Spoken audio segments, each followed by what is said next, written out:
70세 최 여사에게 시장 옥상 텃밭은 낙원이었다. 흙을 만지는 시간은 평화 그 자체였다. 그녀는 매일 아침 텃밭에 올랐다. 다른 이웃들도 부지런했다. 모두가 각자의 구획을 정성껏 가꾸었다. 하지만 그녀의 옆 구획, 박 씨의 텃밭은 이상했다. 박 씨는 60대 후반의 남자였다. 겉으로는 늘 친절하게 웃었다. 최 여사님, 오늘 채소가 참 싱싱하네. 그는 언제나 그렇게 인사를 건넸다. 최 여사의 눈은 매처럼 날카로웠다. 그녀는 사람의 말보다 행동을 믿었다. 박 씨는 10년째 이 텃밭을 가꾸고 있었다. 그런데 박 씨는 유독 자신의 텃밭 구획 중앙, 바로 그 지점만은 절대로 파헤치지 않았다. 주변만 빙 둘러서 흙을 파고 씨앗을 심었다. 그 중앙에는 항상 커다란 자갈돌 하나가 얹혀 있었다. 박 씨, 저 돌은 왜 늘 저기에만 있어요? 최 여사는 무심한 듯 물었다. 박 씨의 얼굴이 순식간에 굳었다. 표정 변화가 너무 빨라 최 여사는 놀랐다. 아, 저거요? 그냥 기념이에요. 이 텃밭 처음 시작할 때부터 있던 돌이라서요. 박 씨는 허둥지둥 대답했다. 그의 목소리는 떨렸다. 최 여사는 그 말을 믿지 않았다. 기념이라니. 흙 만지는 텃밭에 기념할 게 뭐람. 최 여사의 눈은 자갈돌과 그 아래 흙을 번갈아 쳐다봤다. 그 돌 주변 흙은 다른 곳보다 유독 단단하고 검었다. 마치 무언가 오랫동안 그 밑에서 눌려있던 것처럼 보였다. 그날 이후 최 여사의 일상은 긴장감으로 채워졌다. 그녀는 텃밭에 갈 때마다 박 씨의 동선을 살폈다. 박 씨는 텃밭에 도착하면 늘 그 자갈돌을 확인했다. 자갈돌이 조금이라도 움직였을까봐 걱정하는 듯 했다. 최 여사는 직감했다. 저 돌 아래에 박 씨가 숨긴 무언가가 있다. 그녀의 심장이 빠르게 뛰기 시작했다. 그녀의 70년 인생 경험이 경고음을 울렸다. 이것은 단순한 돌멩이가 아니었다. 의심은 꼬리에 꼬리를 물었다. 최 여사는 더 깊은 정보를 캐내야 했다. 텃밭의 미스터리를 풀기 위해 그녀는 동네 노인정의 만물 박사로 불리는 김 계장을 찾아갔다. 김 계장은 동네의 모든 소문에 빠삭했다. 김 계장, 박 씨 말인데요. 그 사람이 이 텃밭을 언제부터 가꾸기 시작했어요? 최 여사는 담담하게 물었다.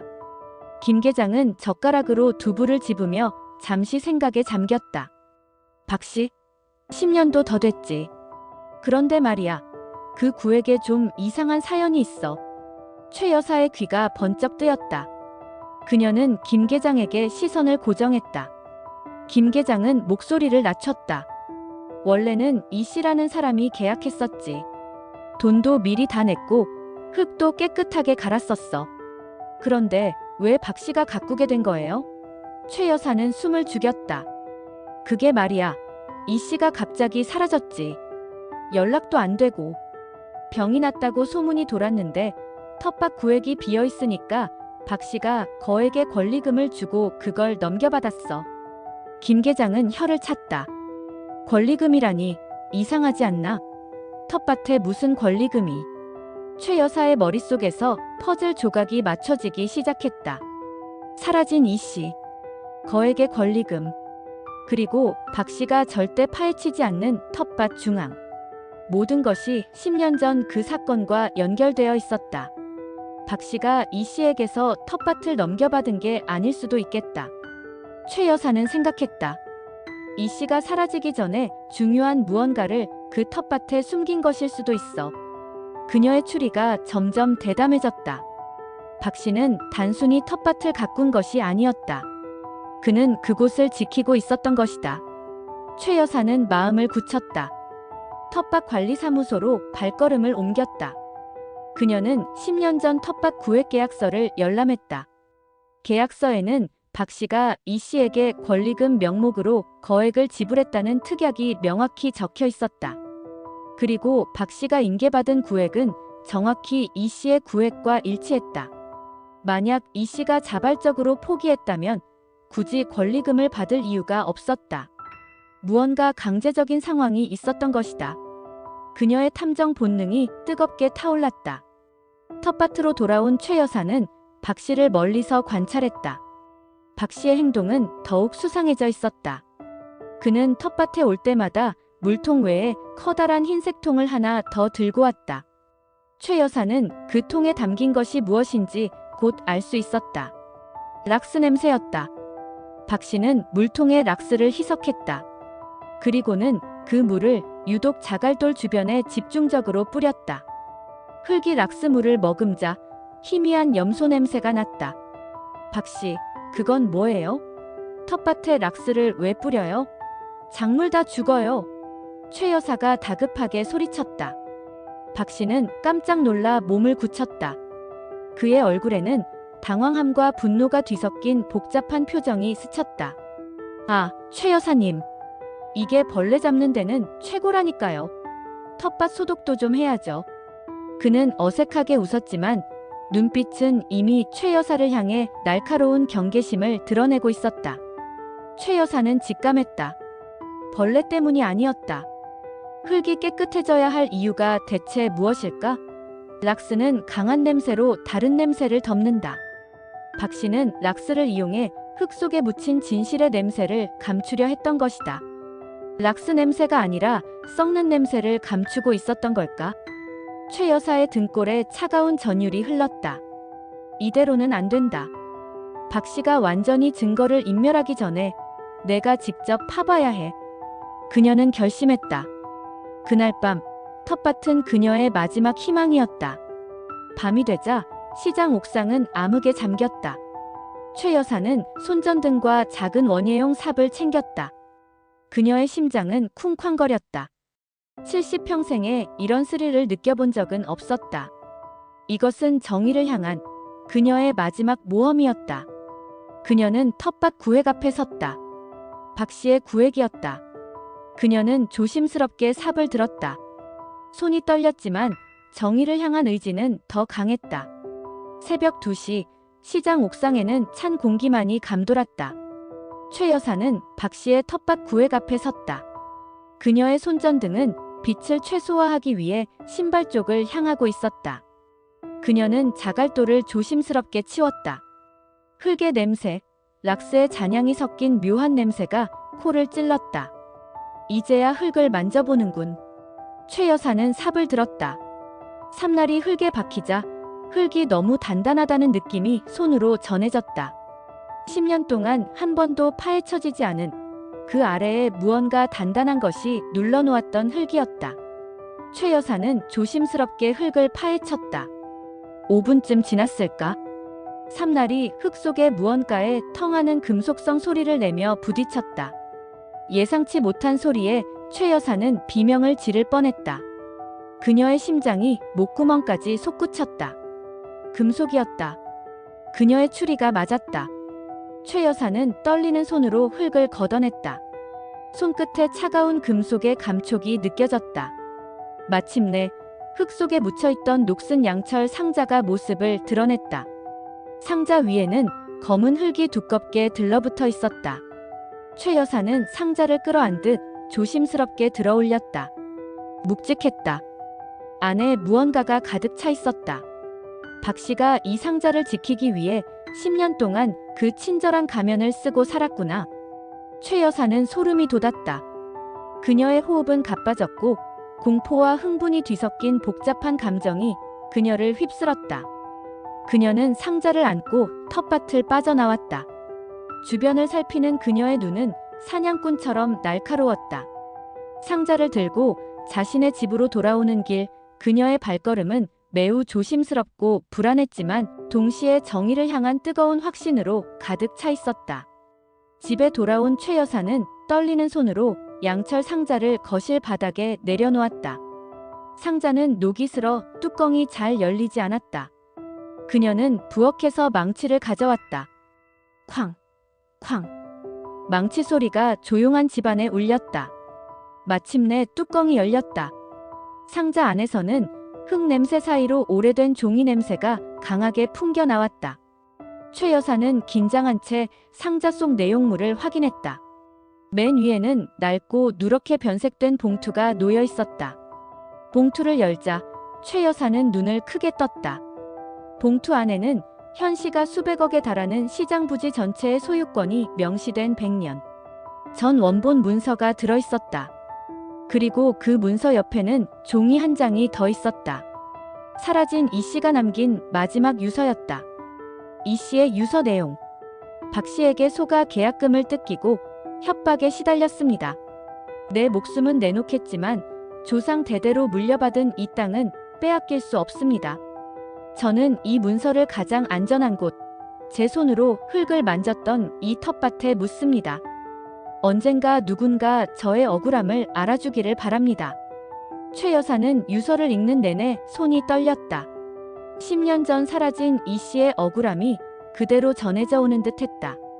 박 씨는 단순히 텃밭 구획을 탐낸 것이 아니었다. 그는 이 씨를 협박하여 땅의 소유권을 가로채려 했고 이 씨가 문서를 묻고 사라지자 그 문서를 영원히 은폐하기 위해 텃밭을 지키고 있었던 것이다. 최 여사는 분노와 충격으로 몸이 떨렸다. 그녀는 혼잣말을 중얼거렸다.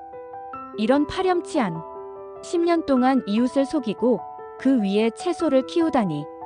그녀는 상자를 다시 닫았다. 이제 그녀의 손에는 수백억대 재산과 10년 묵은 정의가 들려 있었다. 진실을 알게 된 후 최 여사는 박 씨를 보는 시선이 완전히 달라졌다. 그를 향한 분노와 경멸이 느껴졌다. 그녀는 박 씨의 반응을 확인하고 싶었다. 다음 날 텃밭에서 최 여사는 박 씨에게 다가갔다. 박 씨, 텃밭의 흙이 너무 단단해서 어젯밤에 좀 파봤어요. 최 여사는 일부러 담담한 표정을 지었다. 박 씨의 얼굴은 순식간에 잿빛으로 변했다. 그의 눈동자가 흔들렸고 입술이 파르르 떨렸다. 최 여사님, 무슨 소리 하시는 거예요? 남의 텃밭을 함부로 파헤치다니. 그의 목소리는 분노를 담고 있었지만 그 속에는 두려움이 가득했다. 그랬더니 말이에요. 흙 속에 락스 냄새 말고 오래된 종이 냄새가 희미하게 나더라고요. 최 여사는 박 씨의 눈을 정면으로 바라봤다. 박 씨는 더 이상 친절한 이웃이 아니었다.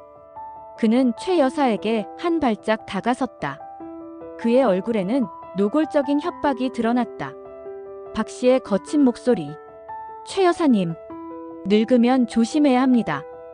헛것이 보일 수도 있고요. 쓸데없는 일에 신경 쓰다가 다치는 수가 있어요. 조용히 사세요. 텃밭 일이나 열심히 하시라고요. 최 여사는 심장이 멎는 것 같았다. 박 씨의 협박은 분명하고 날카로웠다. 그는 10년 동안 숨긴 비밀을 지키기 위해 무슨 짓이든 할 사람 같았다. 최 여사는 공포에 질려 뒷걸음질 쳤다. 내가 너무 성급했나? 최 여사는 후회했다. 하지만 돌아서서 집에 들어와 상자를 내려다보자 그녀의 공포는 정의감으로 바뀌었다. 내가 여기서 멈추면 이 씨의 억울함은 영원히 묻히고 말 거야. 최 여사는 두려웠지만 굴복하지 않기로 결심했다. 그녀는 박 씨의 감시를 피해 사건을 해결할 마지막 방법을 찾기 시작했다. 최 여사는 박 씨의 협박 때문에 텃밭 근처에도 갈 수 없었다. 박 씨는 마치 그림자처럼 그녀를 감시했다. 하지만 최 여사는 절망하지 않았다. 그녀에게는 문서라는 결정적인 증거가 있었다. 그녀는 문서를 들고 경찰서를 찾아가는 대신 더 안전하고 확실한 방법을 선택했다. 박 씨가 눈치채지 못하게 익명으로 신고하는 것이다. 그녀는 낡은 공중전화 박스를 찾아갔다. 최 여사의 익명 신고 대화. 여보세요? 중요한 제보입니다. 시장 옥상 텃밭에 10년 전 사라진 사람의 유산이 묻혀 있어요. 자세한 증거는 지금 드릴 수 없지만 박 씨라는 사람을 조사하면 모든 것이 나올 겁니다. 그녀는 목소리를 변조하며 떨리는 마음을 감추려 했다. 다음으로 중요한 일은 이 씨의 상속인을 찾는 것이었다. 유서에 적힌 단서를 통해 이 씨에게 해외에 거주하는 손자가 있다는 것을 알았다. 최 여사는 동네 젊은 이웃에게 도움을 요청했다. 이 젊은아, 혹시 인터넷으로 해외 사람을 찾는 방법 좀 알려줄 수 있니? 젊은 이웃은 이 씨의 이름과 문서에 적힌 단서를 조합해 손자를 찾아냈다. 최 여사는 떨리는 마음으로 손자와 연락을 취했다. 몇 번의 시도 끝에 마침내 손자와 연락이 닿았다. 최 여사의 전화통화. 혹시 이 씨 할아버지를 아시나요? 제가 지금 할아버지의 억울한 사연을 해결해 드릴 수 있습니다. 할아버지께서 남기신 문서가 저에게 있어요. 당신이 이 땅의 진짜 주인입니다. 해외에 있던 손자는 처음에 믿지 못했지만 최 여사의 진심과 문서의 상세한 내용을 듣고 마침내 한국행 비행기 표를 끊었다. 최 여사는 승리감이 온몸을 감싸는 것을 느꼈다. 이제 모든 것이 제자리를 찾아갈 시간이었다. 그녀의 정의로운 행동이 곧 결실을 맺을 것이다. 손자가 한국에 도착했다. 최 여사는 공항에서 손자를 만났다. 손자는 억울하게 돌아가신 할아버지의 유서를 읽고 눈물을 쏟았다. 최 여사는 그 눈물을 보며 자신의 고생이 헛되지 않았음을 확인했다. 경찰 수사는 빠르게 진행되었다. 최 여사가 제공한 익명의 제보와 결정적인 원본 문서가 모든 것을 증명했다. 결국 박 씨는 사기 및 협박 혐의로 긴급 체포되었다. 10년 동안 시장 옥상 텃밭을 지키며 숨겨왔던 그의 범죄가 만천하에 드러나는 순간이었다. 최 여사는 이 소식을 듣고 비로소 깊은 안도의 한숨을 내쉴 수 있었다. 이 씨의 손자는 억울하게 빼앗겼던 조부의 수백억대 재산을 되찾았다. 그리고 손자는 할아버지의 뜻을 기리고자 시장 옥상 텃밭을 진정한 모두의 공동 텃밭으로 쓰도록 동네에 기증했다. 최 여사는 다시 텃밭에 올랐다. 박 씨가 덮어두었던 그 자갈돌은 영구히 사라졌다. 그녀는 그 자리에 가장 예쁜 봉선화 꽃씨를 심었다. 붉고 아름다운 봉선화 꽃은 그녀의 예리한 관찰력과 정의로움이 맺은 가장 아름다운 결실이었다. 노년의 삶이란 겉으로 보이는 고요함 뒤에 숨겨진 진실을 찾아내는 과정일지도 모릅니다. 세상의 부조리 앞에서 눈 감지 않고 70대 할머니 탐정의 촉으로 정의를 실현한 최 여사. 그녀의 삶은 텃밭의 꽃처럼 이제 더욱 당당하고 아름답게 피어날 것입니다.